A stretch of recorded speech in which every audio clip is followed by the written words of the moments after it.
역사를 짓밟으려 하는 자. 누구냐 너?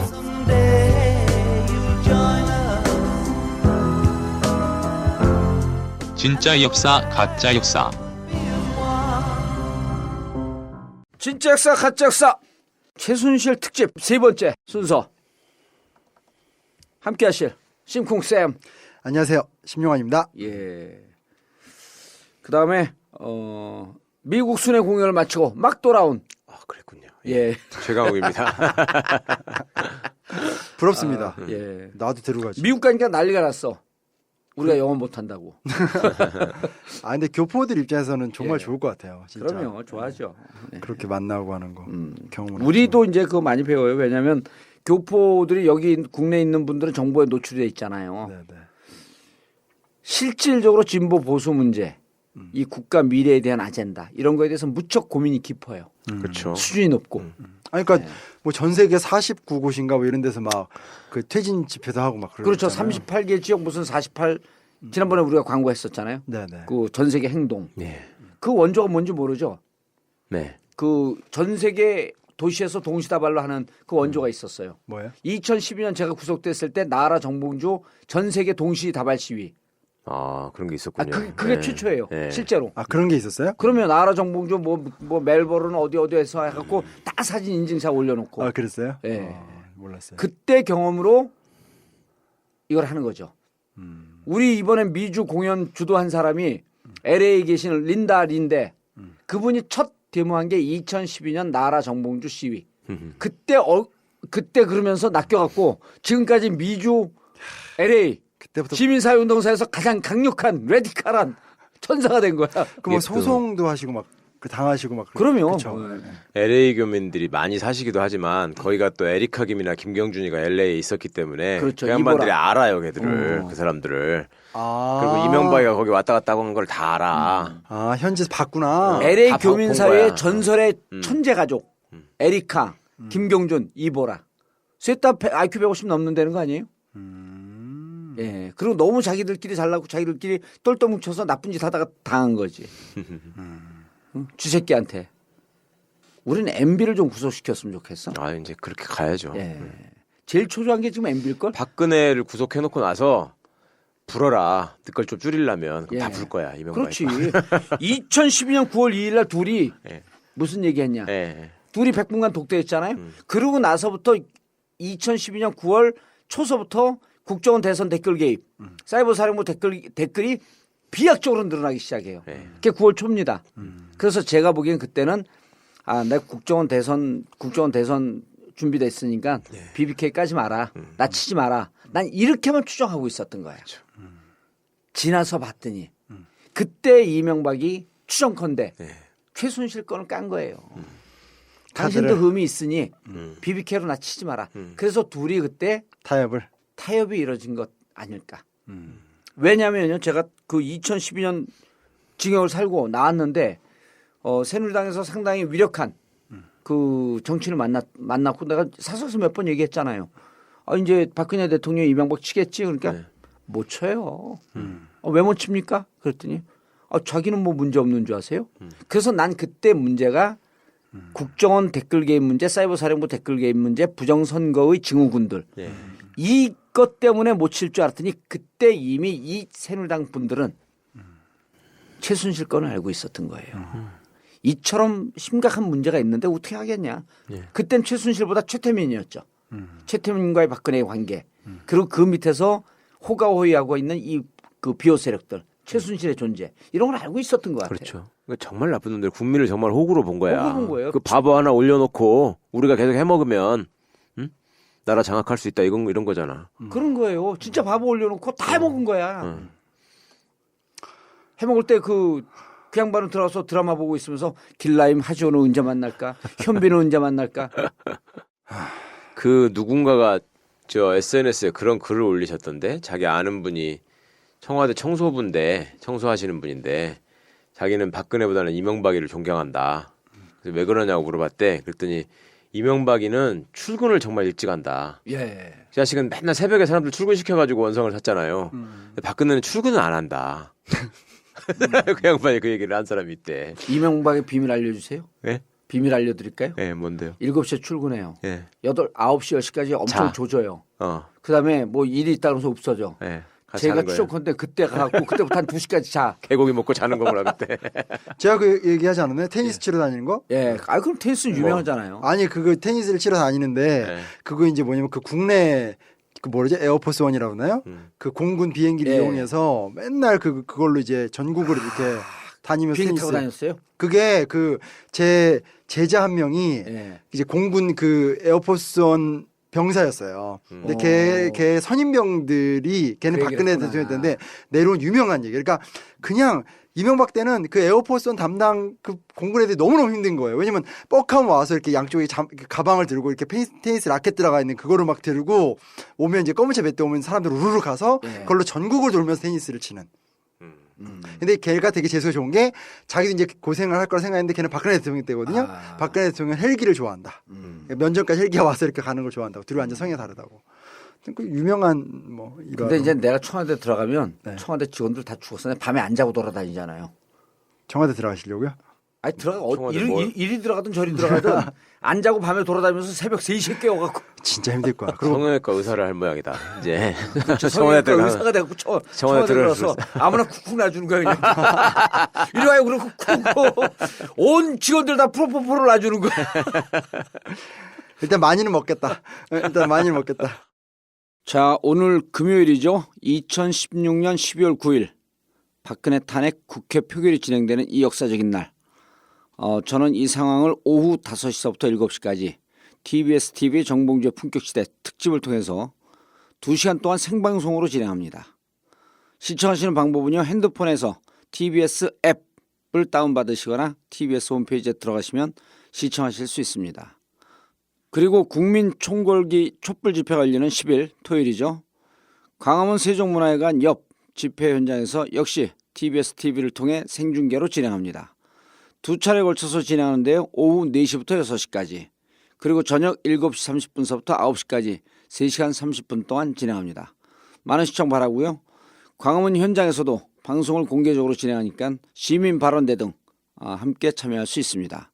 세종문화회관 옆에 TBS 차량을 찾아오시면 되고요. 다시 한번 말씀드립니다. TBS TV 시청하시는 방법은 핸드폰에서 TBS 앱을 다운받으시거나 TBS 홈페이지로 들어오시면 시청하실 수 있습니다. 자, TBS 특집 생방송 자세한 내용은요. 전국구 홈페이지 imtv.or.kr imtv.or.kr이나 정봉주와 미래 권력들 미건스 홈페이지를 방문하시면 확인하실 수 있습니다. 그리고 미리 알려드린 대로 일요일인 11일 미건스와 전국구 애청자 합동송년회가 있습니다. 오후 4시부터 청담동 89-10 벙커에서 있는데요. 자세한 내용과 신청은 imtv.or.kr이나 imtv.or.kr이나 다음 미건스 카페에서 하시면 됩니다. 토요일은 광화문 광장에서 일요일은 청담동 벙커에서 뵙겠습니다. 정봉주의 전국구 여러분의 고마운 후원에 늘 감사합니다. 꾸준히 우리 역할을 할 수 있었던 것은 바로 여러분의 고마운 후원 덕분입니다. 조금이라도 좋은 세상을 만들기 위해 늘 똑같은 자세로 노력하겠습니다. 여러분들의 후원으로 만들어지는 정봉주의 전국구 후원 안내입니다. 팟빵 전국구 홈페이지 자발적 유료 배너를 클릭하시거나 정기 후원 1877-1828 1877-1828로 전화 주십시오. 항상 여러분의 후원에 깊은 감사를 드립니다.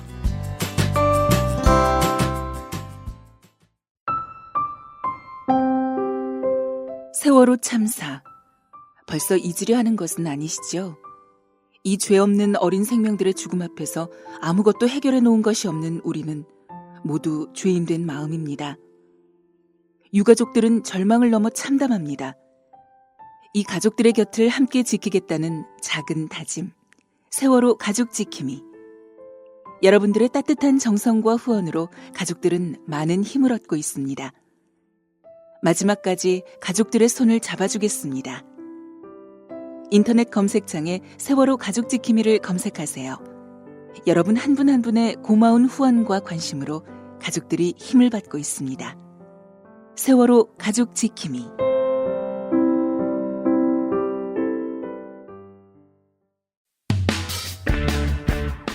전국구 후원 대리운전 1644-6785 1644-6785 전국구 대리운전을 많이 이용하시는 분들께 감사의 인사로 책으로 나온 전국구 끝까지 물어주마를 보내드리고 있습니다.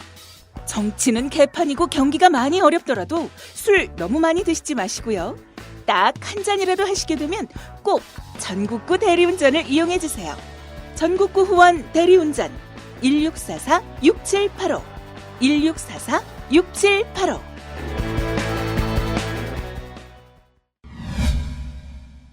자, 오늘 특집은 뭐예요? 오늘은 그러니까 저는 그렇게 생각하거든요. 그러니까 아 근데 소개했나 우리 다? 소개 안 해도 다 아시잖아요. 저는 했던 것 같은데 저 변호사님 안 하신 거죠? 반갑습니다. 정봉주입니다. 예, 안녕하세요, 주진우예요.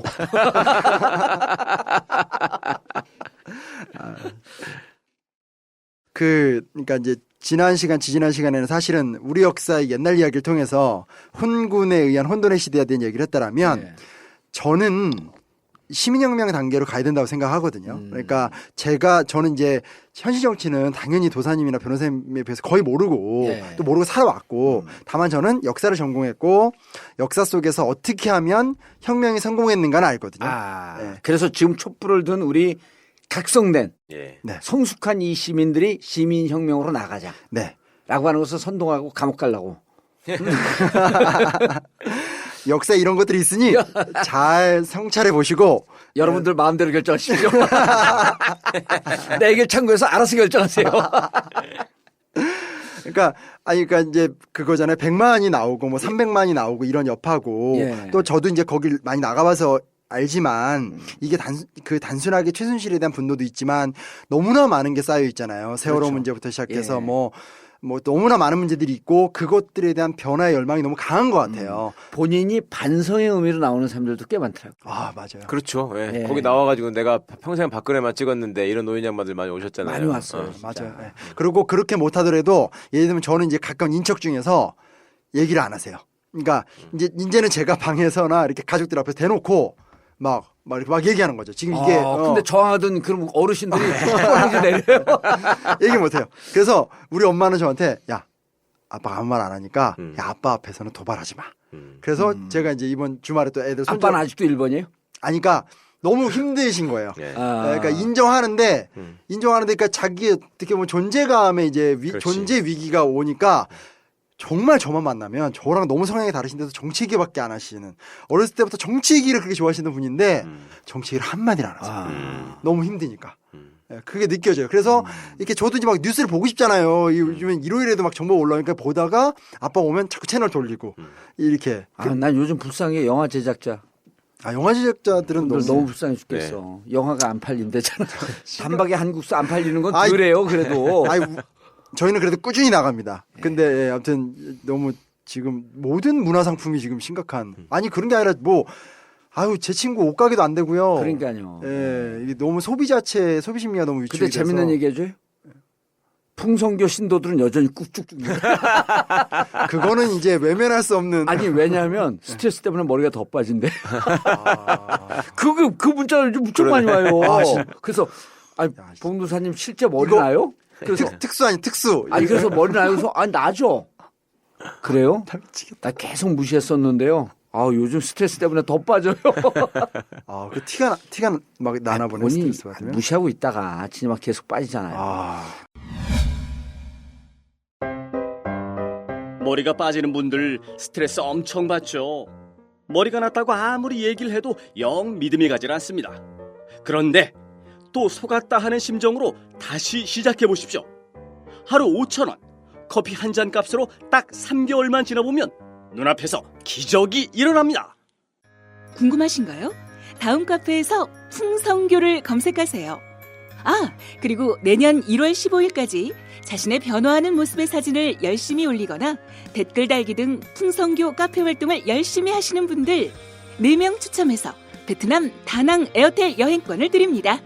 머리털도 나고 베트남 다낭도 가고 머리털 다낭.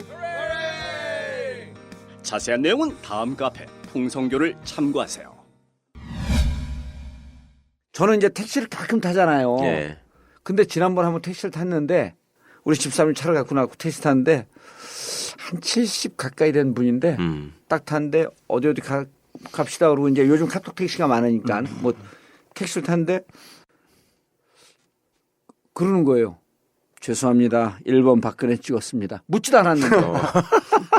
타셨는데 예, 그래서 누가 물었어요. 왜 그러세요? 그랬더니 요즘은 타는 분들께 계속 사과하면서 지냅니다. 야, 이게 국민 의식이 이런 나라예요, 우리가. 그러니까 제 친구들이 예. 이명박을 다 찍었었거든요. 그러니까 저도 솔직히 찍을까 하다 안 찍었는데. 당신 친구들 때문에 감옥 갔어. 아니 그러니까 그리고 저한테 그때 한 1, 2년 만에 다 사과를 했어요. 야 진짜 미안하다. 그때 내가 찍었다. 그런데 이제는 이제 세대를 넘어서서 이제 어르신들도 사과를 하는 게 아닐까. 근데 문제는 사과를 하고 나서 또 가서 1번 찍으면 마찬가지야. 아 그렇죠. 근데 그게 이번 문제지. 이번은 안 그럴 것 같아. 아니 반은 나가서 찍어도 된다고 해. 네, 반은. 네. 반만 남아 있으면 돼. 반만. 예. 근데 그러려면 민주당이 잘해야 돼요. 잘해야 그러니까 돼요. 그 말씀 드리는 그러니까 거예요. 이 얘기가 다시 오는 건데 제가 왜 시민혁명 이야기를 했냐면 인류 역사 어디를 봐도 시민들이 포위를 해서 정치가들을 밀어붙여서 혁명이 성공이 된 거지 어떤 상황에서도 니들이 한번 해봐 해서 야당 정치인들이 잘 국가를 나서서 운영한 한 적은 적은 없지. 한 번도 없다는 네, 거예요. 네. 그러면 프랑- 결국 시민의 힘. 네, 프랑스 혁명이 됐든 뭐 러시아 혁명이 됐든 독일 혁명이 됐든 우리나라 4.19가 됐든 6월 항쟁이 됐든 혁명은 결국은 시민들이 처음부터 끝까지 한다라는 거죠. 네. 그러면 그 압력과 그 눈치 때문에 야당 정치인들이 타협하지 못하고 야당 정치인들이 그 의사를 반영하는 거지. 그러니까 지금 중요한 것은 혁명적 열기를 어떻게 잘 체계적으로 유지하고 만들어가느냐가 좀 중요한 것 같고 제가 할 수 있는 역량에는 한계가 있지만 그래도 저는 이렇게 도사님 통하고 변호사님 통해서 이런 좋은 마이크 앞에 있기 때문에 꼭 프랑스 혁명 또 우리 책에도 러시아 혁명이 공교롭게 지금 있잖아요. 그래서 그걸 이야기를 이어가면 많은 상상력을 그래도 좀 줄 수 있지 않을까. 그래서 이 시간 좀 준비해봤습니다. 근데 이 진짜 시민혁명 시기 아니에요 지금. 예. 나는 이 힘 있는 권력 집단이 획가닥 그 뒤집히는 걸 보면서 제일 먼저 뒤집힌 게 사실은 법원보다도 경찰이에요. 예. 10월 29일인가 그때 그랬잖아요. 여러분이 나라를 생각하는 충정은 이해하지 마. 아우 진짜 어떻게 그러고 그러니까 백남기 선생 그 영장 맨날 들고 와서 괴롭히던 놈이 똑같은 그러니까. 놈이 마이크 잡고 나라를 같은 사람이에요? 같은 사람이에요. 그럼. 종로경찰서장. 아 그렇구나. 그러더니 법원은 행진을 허용하고 예. 율곡로까지. 맞아요. 자 프랑스 시민혁명으로 가시죠. 네, 어찌됐건 그래서 저는 시민혁명을 외치고 있는 입장이네요.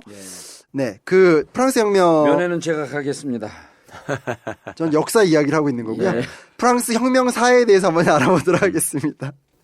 아이 진짜 너무해, 진짜. 왜 면회 가겠대요? 아 싫어요. 아니 군대 다시 가면 면회 간다고. 군대를 가라고요? 일단 오늘 할 얘기는 제가 나름 부제는 승리의 시대예요. 그러니까 그 모순된 누적을 어떻게 이겨냈는가, 예. 혁명이 짜잔 멋지게 갔는가 얘기를 한번 해보려고 합니다. 사회 모순이 심각했어요. 너무 많은데 그 중에 몇 가지만 하면 일단은 이제 그 당시 이제 이 프랑스는 제1신분, 제2신분, 제3신분이 있거든요. 제1신분은 이제 성직자, 그리고 제2신분은 귀족, 제3신분이 인구의 95%를 차지하는 일반인들이죠. 예. 근데 1789년, 이 1789년이 프랑스 혁명이 일어난 해예요. 그때 프랑스 주교가, 그러니까 주교라는 얘기는 상급 성직자들이죠. 그렇죠. 143명이 모두 귀족이에요. 근데 수입이 이게 솔직히 이게 신부님은 결혼도 안 하고 와, 아무것도 안 하는 거잖아요. 근데 연 수입이 2억 4천만 리브르. 그리고 교구 재산은 다 주교들이 소유를 하고 있고. 근데 실제로 민중과 만나는 하급 신부들, 네. 그러니까 일신분이긴 하지만 그냥 민중을 상대하는 하급 신부들은 연봉이 최고 500 리브르, 보통 한 350 리브르 정도 받았다고 얘기를 해요. 연봉으로. 연봉이. 예. 그러니까 이게 지금 완전히 비교가 안 되는 거잖아요. 그래서 사실은 하급 신부들이 제1신분임에도 불구하고 제3신분과 좀 이해관계가 맞아요. 예. 그래서 혁명 초기 때 제일 먼저 국민의회와 제3신분에게 달려들었던 계급이 제1신분이에요. 그러니까 성직자들이 다 이제 이쪽 편을 들게 되는 예, 거죠. 예. 예. 그래서 아니 그 143명 주교가 계산을 예 계산해 봤어요. 2억 4천만 리브로 1인당 1인당. 네. 그리고 3급 신부요?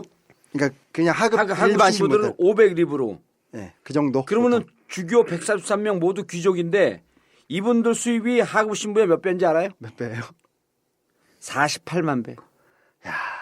그러니까 이렇게 생각하면 쉽잖아요. 이런 걸 계산해 봐야 돼. 저 리브르를 그냥 10,000원이라고 치면 연봉이 700만 원인 신부님, 350만 원 신부님이 있는데 저 사람들은 지금 2조 4천억이야.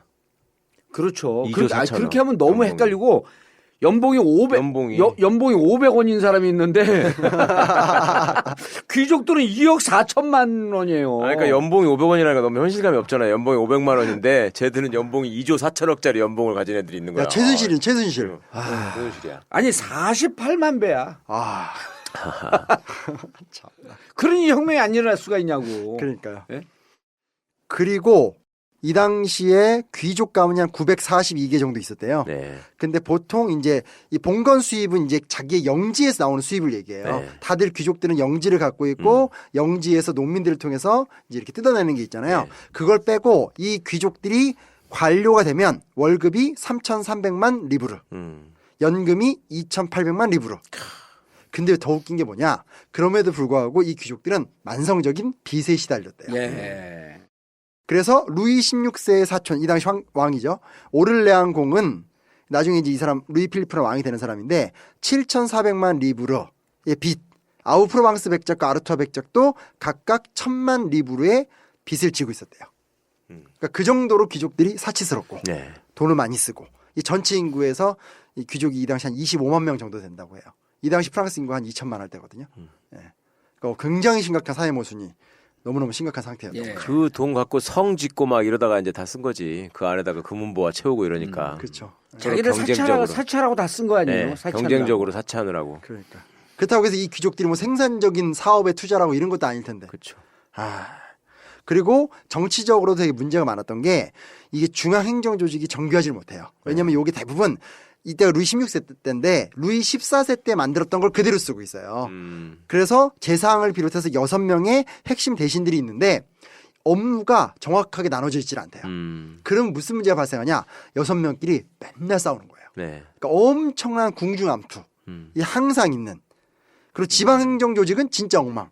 완전히 지방은 그냥 막가파식으로 운영이 되고 있고요. 6명이 이게 업무 분장이 안 돼 있으니까 서로 권력을 잡으려고.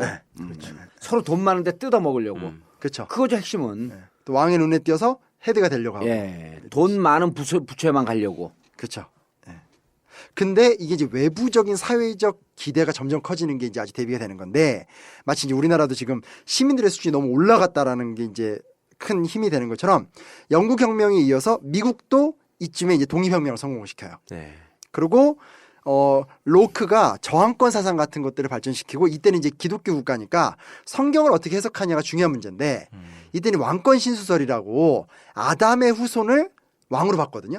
이게 로크의 이제 뭐 통치론 같은 거 읽어보면 로크가 무슨 얘기를 하냐면 하나님이 만든 첫 번째 인간인 아담의 후손은 그냥 인간이지 네.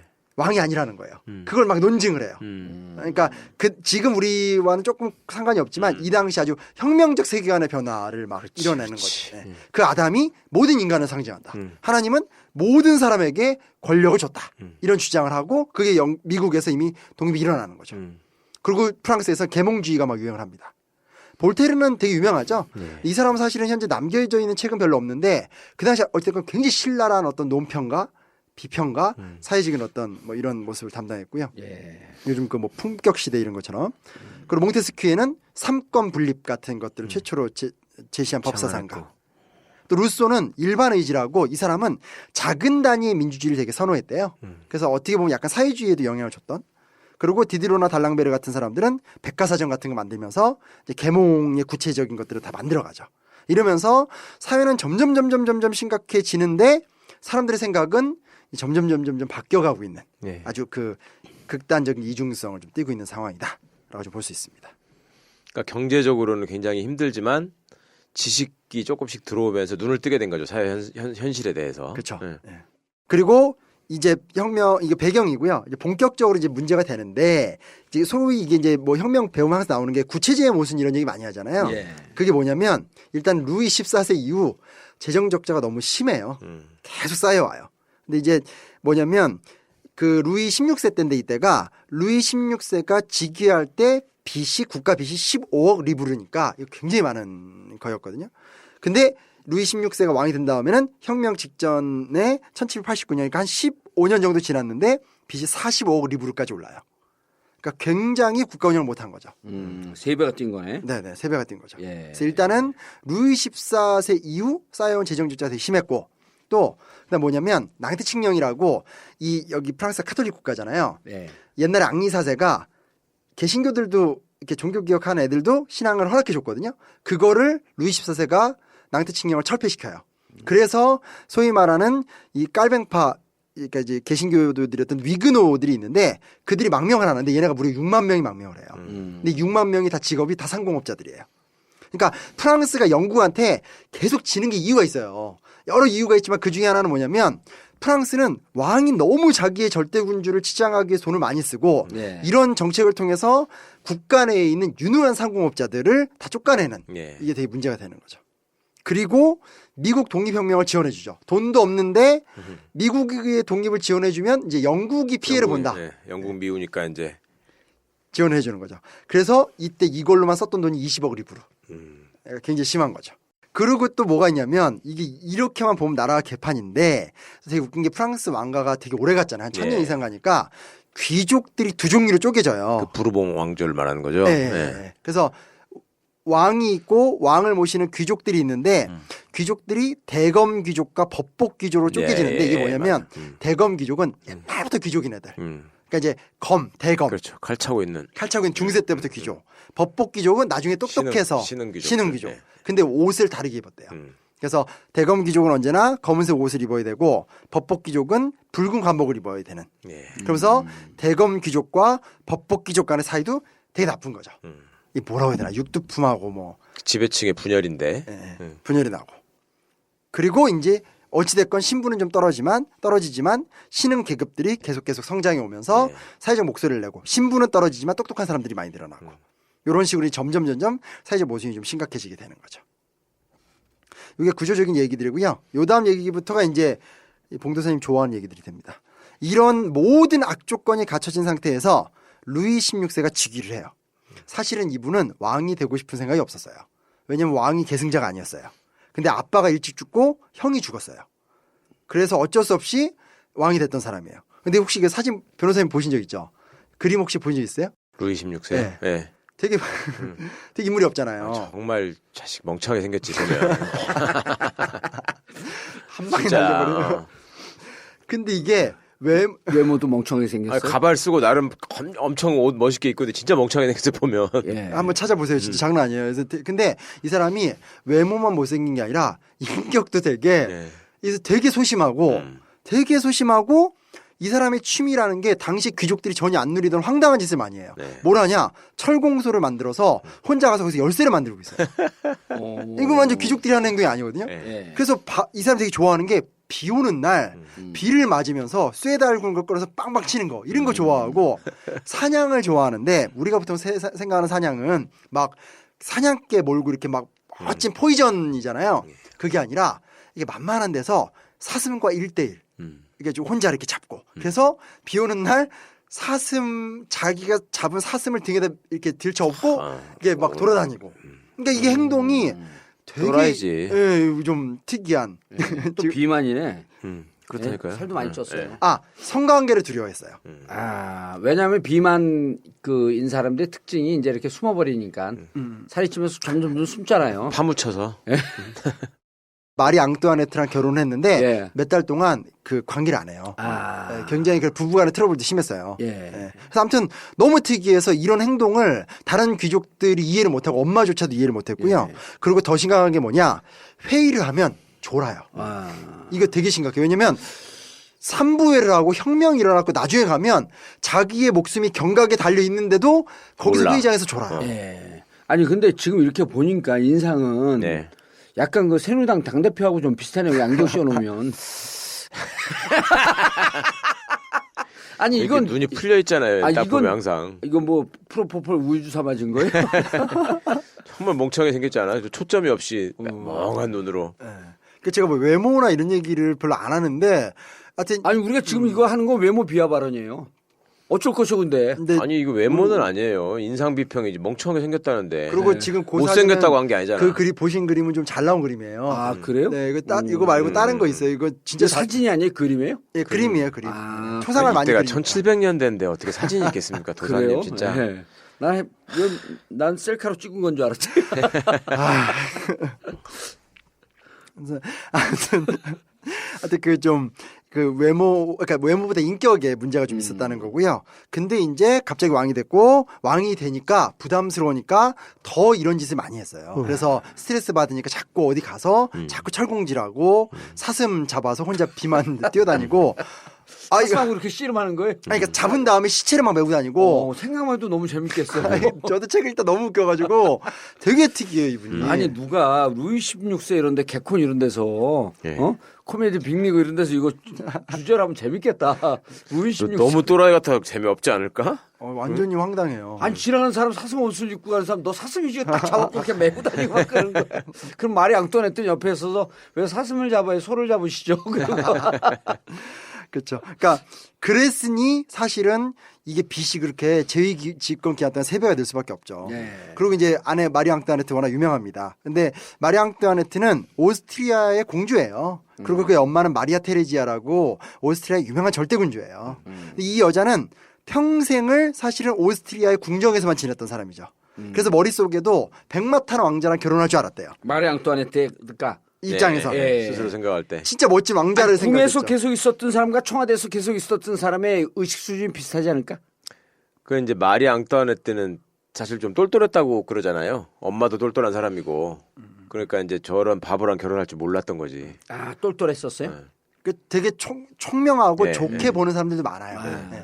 근데 어찌됐건 이제 결혼했는데 자기가 생각했던 너무 그런 남편이 아니었었어요. 그 남편과의 불화 문제가 좀 처음에 심했고요.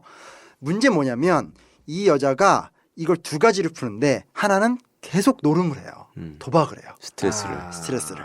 그리고 이 버릇은 잘 못 고쳐요. 예. 근데 이 도박을 낮에 할 수 없잖아요. 그러니까 밤에 이렇게 좀 머리 검은 망토 같은 걸 쓰고 그런 귀족들의 도박장에 가 도박을 하는 거예요. 아, 하우스에 하는구나. 네, 하우스에 가는 거죠.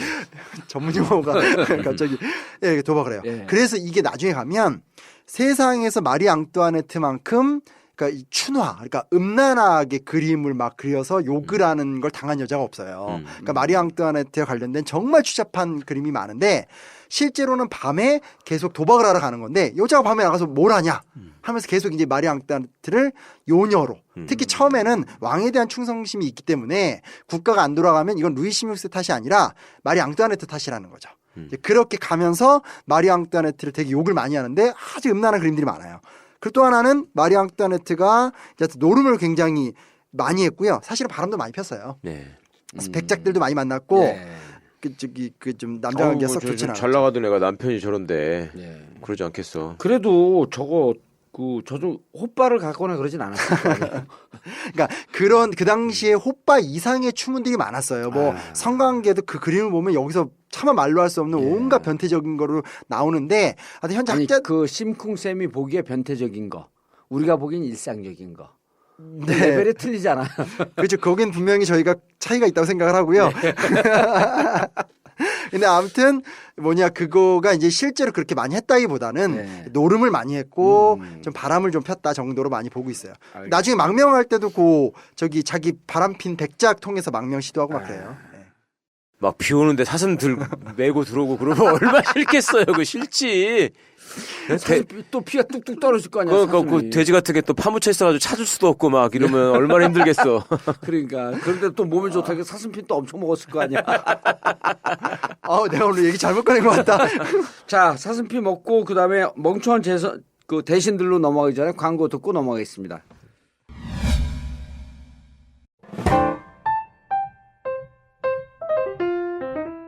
청담동 벙커에서 이루어지는 반값 하우스 웨딩. 결혼식에 잔뜩 끼어있는 거품을 싹 제거한 벙커 반값 웨딩. 반값이라고 싸구려라 생각하시나요? 천만에요. 품격과 만족감은 2배입니다. 개념 충만한 청담동 벙커에서 하는 하우스 웨딩. 부담은 줄이고 만족감은 2배로 높였습니다. 이미 벙커에서 결혼식을 한 커플들과 가족, 주위 친구, 친지들의 만족감은 이루 말로 표현할 수가 없습니다. 희망찬 인생을 기약하는 한 쌍의 탄생. 벙커 하우스 반값 웨딩. 02-542-7764 02-542-7764 책임지겠습니다.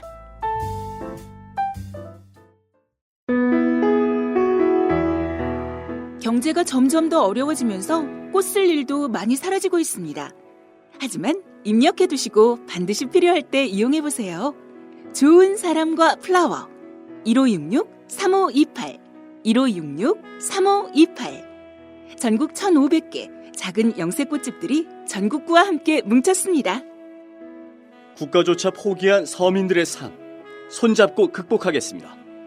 1566-3528 1566-3528 좋은 사람과 플라워 함께 손잡은 우리는 하나입니다.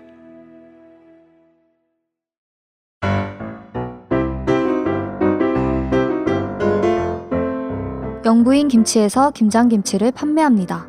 11월부터 1월까지 겨울 시즌에만 판매하는데요.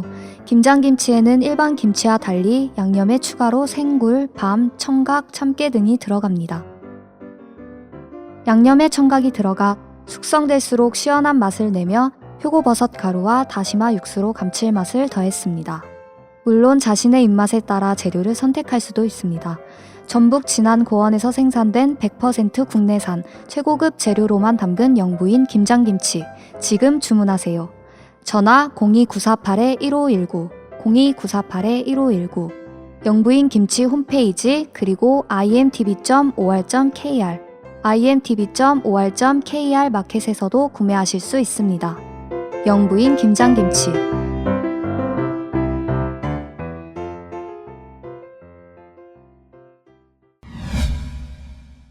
자, 계속 가시죠. 네, 하여튼 제 뜻과 다르게 이렇게 예. 분위기가 상당히 예. 음란해졌고요. 하여튼 근데 이제 문제 뭐냐? 이 상황에서 그러면 좀 대신들이라도 똑똑해야 예. 되는데 여기서 이제 세 명의 대신을 만나거든요. 이게 튀르고 네케르 칼론이라는 세 명의 사람인데 얘네가 하나같이 나라를 다 망가뜨려요. 근데 이게 저는 좀 내용을 잘 볼 필요가 있어요. 첫째 뭐냐? 재무총감으로 튀르고를 임명했는데 튀르고의 정책이 뭐냐? 요즘 말하면 세 가지 정책인데 적자 없는 예산 그리고 증세가 없고 차입이 없다. 그러니까 이제 그 국가를 운영할 때 지금 굉장히 빚을 많이 졌는데 좀 근본적으로 뭔가 좀 빚을 질 땐 지고 세금을 올리면 세금 올리고 뭐 이래야 되는데 원칙 자체가 충격을 안 주기 위해서 적자도 안 낼 것이고 세금도 안 올릴 것이고 돈도 안 빌리겠다는 얘기예요. 그렇게 해놓으니까 아무것도 안 하겠다는 거네. 네. 아무것도 안 하게 되는 거예요. 그리고 사실은 밀어붙이는 의지도 없었기 때문에 개혁을 시작하자마자 특권층이 반대하고 막 이래버리니까 2년 만에 그냥 실패해버리고 말아요. 예. 그러니까 개혁이라는 말을 쓰지만 사실 개혁이 아닌 거죠. 예. 그래서 이게 안 되니까 그 다음에는 스위스 출신의 유명한 은행가 네케르를 데려와요. 근데 얘는 또 무슨 짓을 하냐? 지표상으로만 흑자를 만들어버려요. 그게 뭐냐? 빚으로. 계속 돈을 빌려와서 흑자를 만들고 다시 지표를 유지하기 위해서라도 또 빚을 빌려오고. 어느 진짜 대책 없는 그 도지사가 그 부채 0%라고 하면서 그 재산 다 팔고 복지재산 다 줄이고 부채 0%인 도정을 만들었습니다. 이러고 한 거에 대한 거랑 똑같은 거야. 네? 그렇죠. 이분은 실제로 조작가지예요. 매년 5천만 리브르 적자를 보는데도 1,000만 리브르 흑자를 본다고 하면서 왜냐하면 신용을 유지해야지만 빚을 얻어낼 수 있으니까. 예. 그래서 이 시기 때 굉장히 심각한 재정 악화 현상이 일어나요. 복식부기했네. 그렇죠. 그다음 칼로는 이제 세 번째로 온 사람인데 이 사람은 이제 안 되겠어요. 그러면 이제 증세를 하든 뭔가 구조개혁을 해야 되는데 그건 또 못 건드리니까 첫째 뭘 하냐? 이거 옛날에 저희 그 명성하고 고종 때 했던 얘기인데 세입을 올리기 위해서 벼슬을 팔고 통화량을 늘려요. 그리고 세금의 종류를 늘려요. 그러니까 근본적인 개선 안 하면서 담배세나 이런 거 올리고 뭐 이렇게 막 뭐 돈을 많이 찍거나 이렇게 하게 되는 거죠.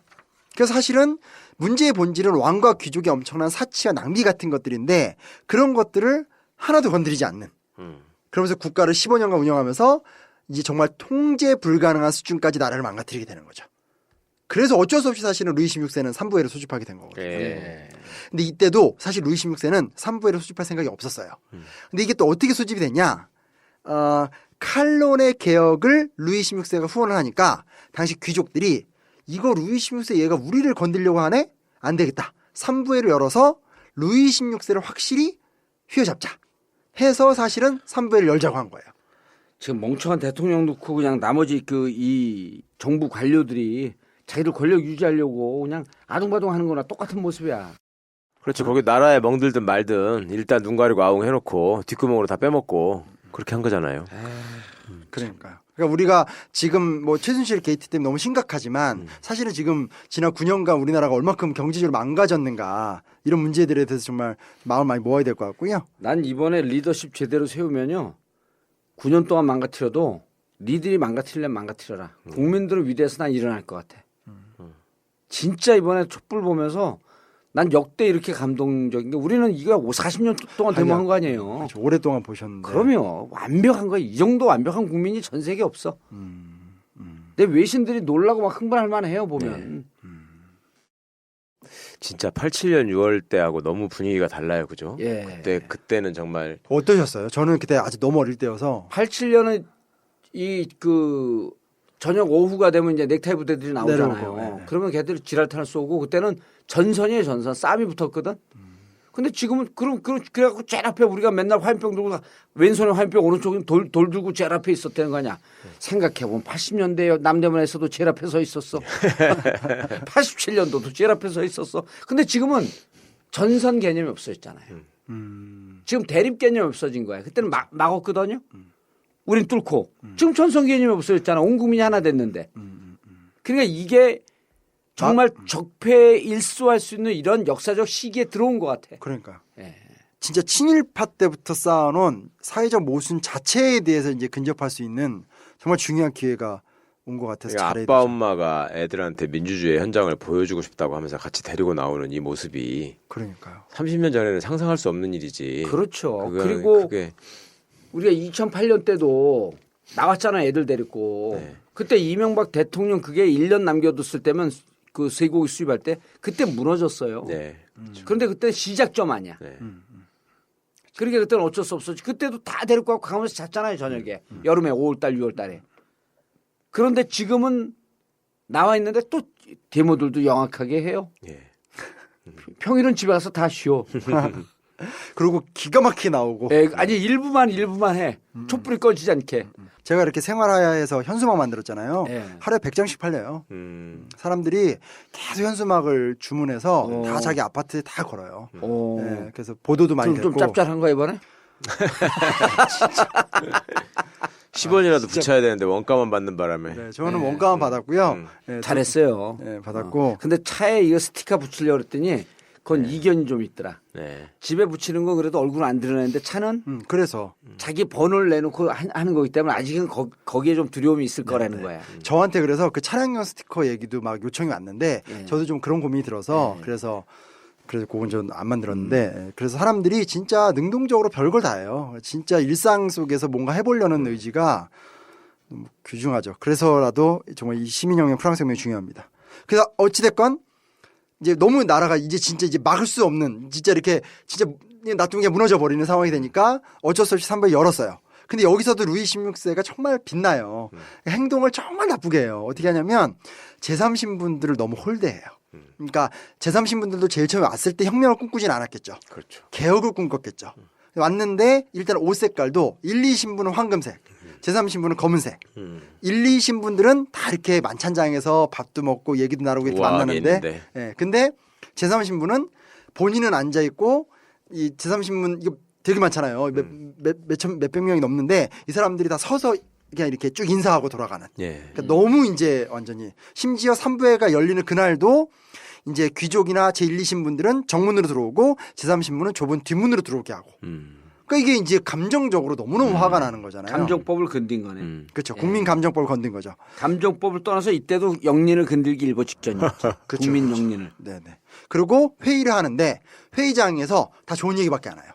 여기서 막 네케를 이런 애들이 막 3시간씩 연설하면서 지금 국가 경제가 잘 돌아가고 있다는 식으로 연설을 하는 거예요. 그러니까 기가 막히잖아요. 그래서 그리고 이제 뭐 여러 가지 어떤 개혁 방식들, 특히 이제 이때 이제 제3신분들이 원했던 건 이게 투표 방식이 이거잖아요. 제1신분 한 표, 제2신분 한 표, 그러니까 이제 성직자 한 표, 귀족 한 표, 제3신분 한 표. 하니까 이건 맨날 그냥 왕이 원하는 대로 되는 거 아니에요. 성직자랑 귀족이 두 표가 되니까. 그러니까 이제 제3신분들이 어떻게 요구하는 거냐면 인원수로 투표해달라. 자기 제3신분 대표가 몇백 명이 되니까 예. 이걸 투표를 하면 우리가 상황을 주도할 수 있다. 제발 이 제도를 바꿔달라. 근데 그것도 아예 언급도 안 해버려요. 너무 화가 나니까 제3신분들이 그 회의장에서 침묵 시위를 해요. 그러니까 말을 아예 안 해버려요. 말 안 하고, 그리고 원래는 신분별 회의장을 구성을 못했는데 열받으니까 나와가지고 신분별 자기네 회의장을 따로 만들어요. 이러면서부터 이제 혁명이 이제 딱 스타팅이 되는 겁니다. 그래서 얘네들이 자기네 제3신분 회의장을 만들고 독자 의결 과정을 막 추진하기 막 시작을 해요. 그러니까 아까도 얘기를 했지만 제1신분에 속했던 사제들 3명이 양심의 가책을 느껴서 이제 참여를 하게 되는 거죠. 그러니까 다시 16명의 사제들이 이렇게 막 합류하게 되고. 그래서 이 흐름, 왜냐면 이땐 종교가 중요하니까 신부님들이 우리 편을 들어줬다는 게 되게 좀 의미가 있잖아요. 그래서 아예 여기서 의결을 해서 490대 90표로 이제부터 우리가 의회다. 우리가 전 국민을 대표하는 의회다라고 하면서 국민의회를 선언을 해버리게 되는 거죠. 그래서 이때 어떻게 하냐. 첫째, 우리는 앞으로 해산하지 않는다. 새로운 선거를 하기 전까지. 둘째, 납세, 세금의 의무를 지키지 않겠다. 세 번째, 왕이 얘기하는 기존의 거부권을 비롯한 모든 어떤 명령들은 인정하지 않겠다. 네 번째는 이제부터 국민의 대표 기관이기 때문에 우리를 그냥 제3신분 대표체가 아닌 국민의회로 불려달라. 라고 딱 선언을 해버리는 거예요. 그러니까 결정적인 게 나오게 되는 거죠. 세금 안 내겠고 명령 안 듣겠고 해산 안 할 거고 우리가 국민의 대표다라는 걸 강하게 선언을 하게 됩니다. 이러니까 1신분들이 막 동요를 하면서 1신분끼리 따로 투표를 한 거예요. 네. 그래서 신부들도 한 3,400명 되는데 투표를 해서 149대 137로 1신분의 신부님들이 이제 이기는 거죠. 그래서 그 149명이 먼저 합류를 해버려요. 그러면서 이 국민의회가 이제 카톨릭이라는 프랑스인들의 보편적인 신앙과도 이제 결합을 하는. 네. 그러니까 이제 양심적인 귀족들이 막 합류하기 시작하는데 예. 그 중에 아까 좀 빚을 많이 지긴 했는데 오를레안 공이 왕의 사촌이거든요. 네. 자기의 공작직을 내려놓고 합류를 해버려요. 그래서 이 사람의 별명이 뭐가 되냐면 평등공. 스스로 자기의 신분을 내리고 평등을 선택했다라고 네. 하는. 그러면서 이제 귀족 신분의 47명. 이 중에 이제 그 미국 독립혁명에 참전했었던 라파에트 같은 사람들도 다 들어가게 되고요. 이러니까 이제 루이 16세가 할 수 있는 건 이제 탄압이죠. 네. 군대를 불러 일으키게 되는데 이때 그 유명한 바스티유 습격 사건이 일어납니다. 그러니까 민중이 참여를 한 거죠. 제가 여기다 써놓진 않았는데 그 보면 아예 그 연구 논문이 있어요. 프랑스 대공포라고 이때 막 유언비어가 돌아요. 전국적으로. 돌면서 프랑스 농민들이 이거 가만히 있으면 귀족들이 와서 우리 다 죽인다라는 광범위한 공포심이 프랑스 전체를 막 흔들어요. 아, 오히려 좋았었네, 그거는. 그 프랑스 대공포가 혁명의 촉발점이 된 거예요. 사람들의 공포가. 그래서 이때 이제 이 바스티유 습격을 했고 그러면서 이제 그 승리를 한 다음에 3일간 폭동도 일어나고요. 이제 현장에서 한 100여 명 정도를 막 처단하는 사건들도 일어나고. 그리고 민중들이 상황을 좀 수습해야 되니까 새 시장의 개혁적 인물인 바이이라는 사람과 또 그 미국 독립혁명에 참전했었던 아주 좀 계몽적인 장군이었던 라파에트를 국민방위대 사령관으로 임명을 해요. 상황이 이렇게 가니까 루이 16세가 이제 좀 이렇게 화해의 제스처를 통해서 이들을 임명해주고 이때 이제 드디어 삼색기가 막 나오거든요. 그 삼색기를 막 사용하기 시작하고요. 그래서 이거를 받아들이면서 일단 루이 16세가 간신히 제의는 유지하는 상태에서 1차 혁명은 성공을 하게 되는 거예요. 예. 그래서 여기서 핵심적인 내용은 첫째는 사실은 그 제3신분의 대표들은 부르주아지들이거든요. 그러니까 리더들이기 때문에 지식인들이고 또 재산 있는 사람들인데 그들이 주도하긴 했지만 어마어마한 이 민중의 참여를 통해서 혁명이 성공을 일단 하게 되는 거죠. 그다음 2막으로 넘어가 보겠습니다. 2막으로 가면 이제 이때는 어떻게 되는 거냐. 모든 사람들이 초기에는 그냥 영국처럼 하자. 그러니까 국왕이 있고 사회를 빨리 안정시키고 국왕을 중심으로 해서 그러니까 국왕을 이렇게 상징에 놔두고 우리끼리 잘 회의해서 안정적인 국가를 이끌어가자는 게 원래 프랑스 혁명의 초기에 모든 사람이 다 그렇게 생각을 했어요. 그리고 이때 리더가 라파에트였었어요. 근데 이거를 깨는 게 사실 루이 16세예요. 그러니까 지금 우리 상황하고 재밌는 게 까두까두 뭐가 나오면서 전 시민적 열기가 뭉쳐지듯이 사실은 이때 루이 16세가 그냥 상황을 받아들이고 가만히 있었으면 아마 프랑스는 영국 같은 입헌 군주제로 끝났을지도 몰라요. 네.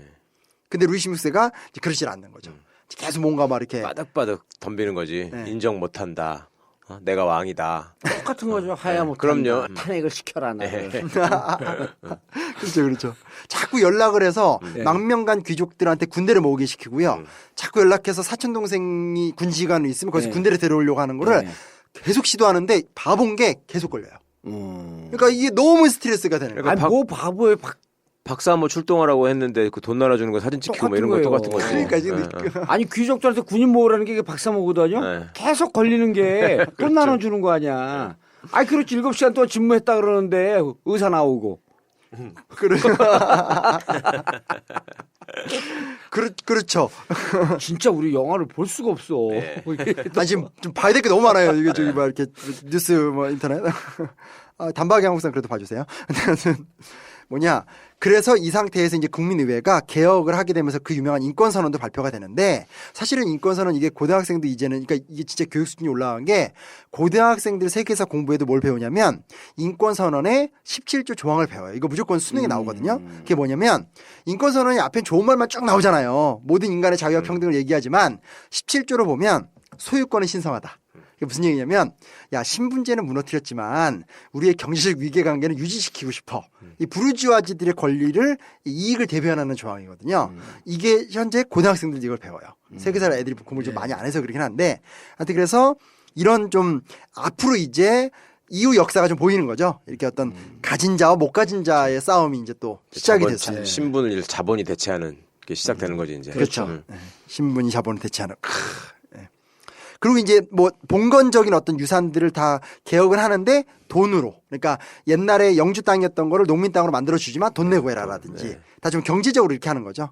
근데 이제 이게 하여튼 처음에 각종 경제 개혁을 하는데 혼란들이 좀 너무 많이 발생을 하기도 하지만 그래도 왕이나 공유지 같은 재산을 막 매각을 하면서 좀 일반 민중들을 다 이제 좀 국민의회 편을 많이 만들어요. 그러니까 그러니까 국민들이 들러붙을 수 있는 이유가 있는 거죠. 약간 빠져나간 얘기지만 북한이 저렇게 못 살아도 버틸 수 있는 게 지금 북한의 지도부들 같은 경우는 김일성을 만난 다음에 토지개혁을 통해 땅을 얻은 사람들이잖아요. 그러니까 강력한 지지층이 있는 거죠. 아 그러네. 그게 안 해체가 되거든요. 그래서 사실은 야당이 지금 정세를 앞으로 계속 이끌어가려면 국민들이 야당과 결착할 수 있는 경제적 이해관계가 코어로 형성이 안 되면 힘든 거죠. 그러니까 인민은 그저 등 따스고 배부르면 최고예요. 그게 경제 문제 아니야. 그러니까요. 그 경제를 김종인처럼 구하라면 안 돼요. 뭐 먹고 살 수 있는 아니 재벌 개혁은 뭐 재벌이 알아갖고 가서 설득하니까 경제민주화는 자 우리 개혁하겠습니다. 이래요? 권력의 문제라고 계속 얘기하잖아. 그렇죠. 권력의 강력한 힘으로 재벌 개혁을 할 수 있어야지.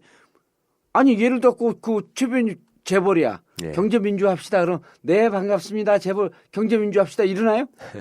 강력한 권력이 형성됐을 때 그 그렇죠. 경제민주화가 이루어지는 거지. 밀어붙이고 쪼개고 싸우고. 그럼요. 네. 그러니까 아, 그건 경제민주화로 꽤 오랫동안 헤쳐먹었어 보면 추호 선생도 그것도 사기예요 일종의. 수십 년에 먹었죠 수십 년. 아 일종의 그것도 사기예요. 네. 그러니까 저번에 변호사님하고도 얘기했었지만 경제 민주화 조항은 김종인이 처음 얘기한 게 아니라 재헌헌법에 들어있는 조항이에요. 예. 네. 근데 그걸 이제 자기 트레이드 마크로 삼았잖아요. 그런 가서 물어봐야 돼. How? 그러니까 어떻게? 방법이 없잖아요. 통일은 대박. 어떻게? 없단 말이야. 그러니까. 둘이 도찐개찐이에요. 그러니까 정권을 교체하는 게 해결이 아니라 정권을 교체하시면 뭐 문재인이 대통령이 되든 이재명이 대통령이 되든 아니면 갑자기 사면복권이 돼서 우리 도사님이 대통령이 되든 시민들에게 여기서 국유재산이 매각돼서 자기 것이 생기듯이 비정규직이 아예 해소가 되든 뭔가 분명한 경제적 이해관계가 국민들한테 이렇게 붙어야지 개혁이 계속 이어질 수 있다는 거죠. 그럼요. 그게 좀 분명히 좀 아니 개혁과 그다음에 사회 구조의 안정화 이런 거는 내가 좀 더 안정적으로 편안하게 먹고 살 수 있는 사회로 가는 거거든요. 그렇죠, 그렇죠. 그리고 그 와중에 동시에 시민 권력, 그다음에 우리의 주권 의식을 갖고 평등한 사회로 이 부와 무관하게 평등한 사회로 갈 수 있다라고 하는 확신이다 말이에요. 그렇죠. 경제적인 게 우선인 거지. 그러니까요. 네. 근데 왜 괜히 흥분했어 우리가? 추호만 나오면 흥분돼 우리가. 아니 그리고 야당도 좀 알았으면 좋겠다는 거지. 야당이 얘기하는 경제 비전이라는 것이 아 근데 진짜 추미애 대표한테 요즘 한마디 해주고 싶어. 왜? 눈 부라리는 것도 안철수한테 배워갖고 아니 왜 인상 쓰고 아니 유럽의 정치인들, 미국의 정치인들 얼마나 웃으면서 해요 정치를. 지금 그냥 카메라만 갖다 대면 눈을 부라리더라고 이제. 지금 웃을 상황은 아니잖아요. 웃는 건 박근혜 하나로 족하지. 그분이 웃으니까. 아 근데 너무 눈을 부라리더라고. 그것도 이상하더라고. 어우 저는 메르켈이 갑자기 너무 예뻐 보여서 그 확 주름진 얼굴. 네. 너무 아름다워요. 메르켈이 박근혜보다 어리다는 거 알아? 2살. 네. 예. 왜요? 그분은 2004년부터 지금 점점 젊어지고 계시던데. 근데 이 국민의회가 사실은 좀 심각한 문제를 하나 저질러요. 이게 뭐냐면 종교 문제. 예. 예, 이게 카톨릭을 되게 적대시하는 게 사실 앞으로 좀 문제가 돼요.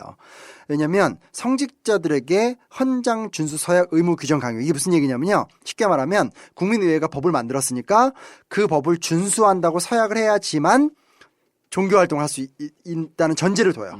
완장질을 했네 쉽게 얘기해서. 네. 그러니까 카톨릭이 그 당시에는 거의 뭐 전 국민이 다 카톨릭 믿고 있잖아요. 그러니까요. 그리고 사제들이 위에 있는 나쁜 사제들도 있지만 대다수의 사제들은 사실은 민중과 같이 사는 평범한 사제들인데 그거를 이제 좀 적으로 돌려버리는 이게 좀 문제가 돼요. 그래서 사실은 이게 계속 문제가 돼서 이 지점을 파고들면서 보수파나 왕당파가 혁명을 계속 방해해요. 이게 좀 나중에 큰 문제가 됩니다. 다음 시간에 얘기하고요. 그리고 이제 어찌됐건 이 혁명이 성공시킨 다음에 이제 파가 쪼개지잖아요. 파가 쪼개지는데요. 이제 보수파는 이제 이펀 왕정 클럽이라고 이름은 이펀 왕정인데 절대 왕권 회복을 목표로 하는 어떤 그런 파가 만들어지고요. 이건 이제 다 쫓겨나게 되고요.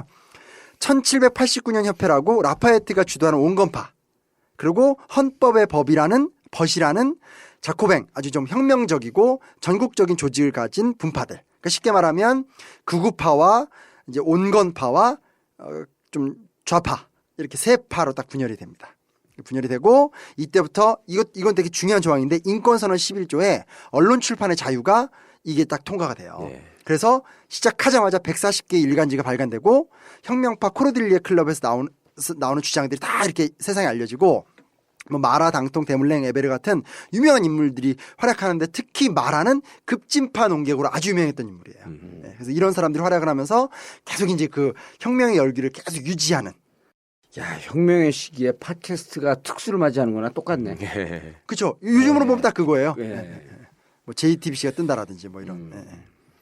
근데 이 와중에서도 몇 번 군대를 끌고 오려고 하던 이 루이 16세가 오스트리아로 망명을 시도합니다. 이게 루이 16세가 했던 가장 나쁜 실수예요. 근데 이게 망명을 하는 것도 되게 웃긴 게 저는 진짜 잘 먹고 잘 사는 사람이 민의를 대변할 수 없다고 생각하는 게 이 루이 16세가 평생을 얘도 왕궁에서만 그러니까 귀족으로만 살았잖아요. 네.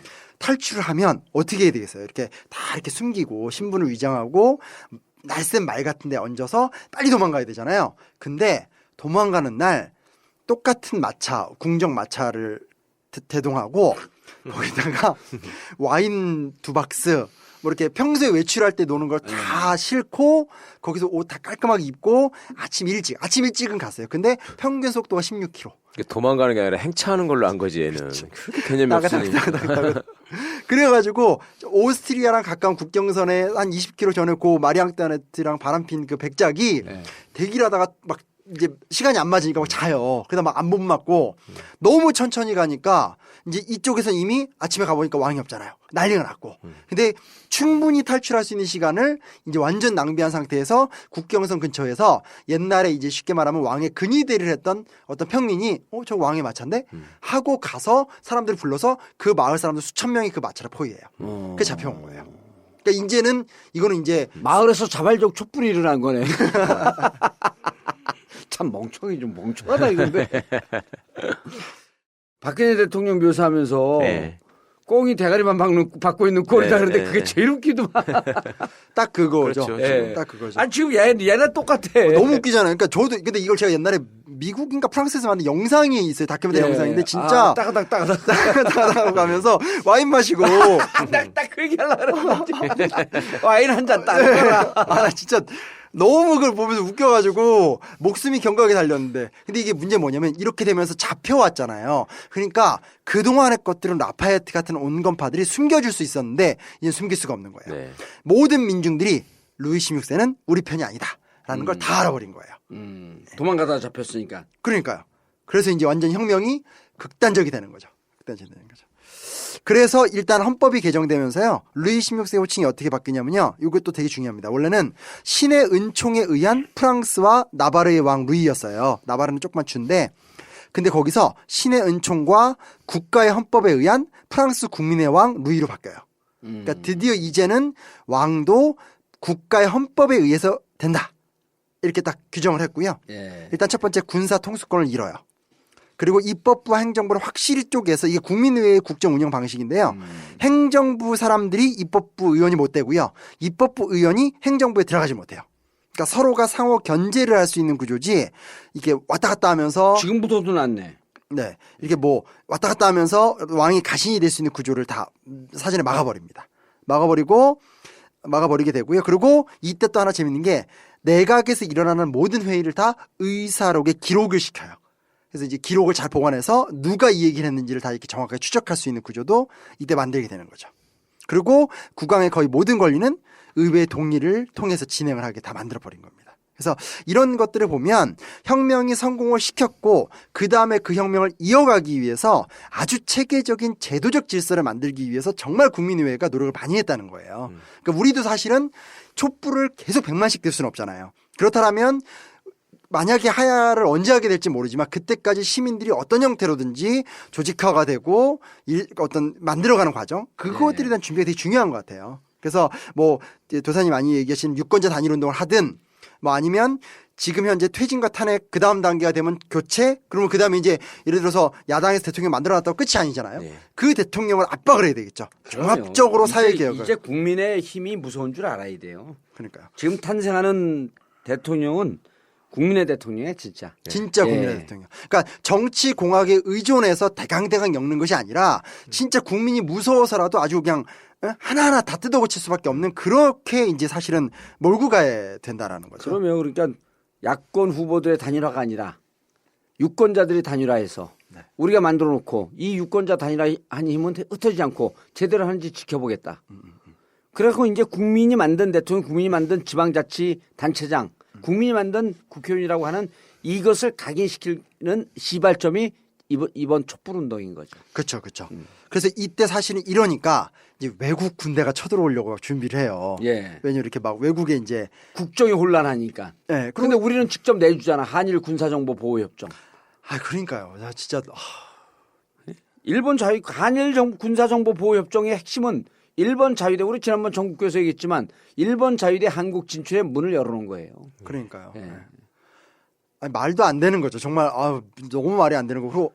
그거 우리 그 방송에서나 핵심적인 얘기가 한일 군사정보 보호협정 하는데 그 이유가 국방부에서 발표한 이유가 북의 SLBM 잠수함 발사 미사일이거든요. SLBM을 위협적이기 때문에 SLBM을 탐지하기 위해서 SLBM을 탐지하려면요 일본의 해상 자위대 해상 초계기 그게 우리 영내 들어와서 떠야 돼요. 예. 그래야지 감시가 되는 거예요. 그래야지 감시가 되는 거예요. 그러니까 SLBM을 감시하기 위해서 한일 군사정보 보호협정을 맺어야 된다라고 주장하는 한민국 국방부 장관은 일본 자위대가 한국에 들어오는 것을 허용하겠다라고 하는 매국노라는 거예요. 그러니까요.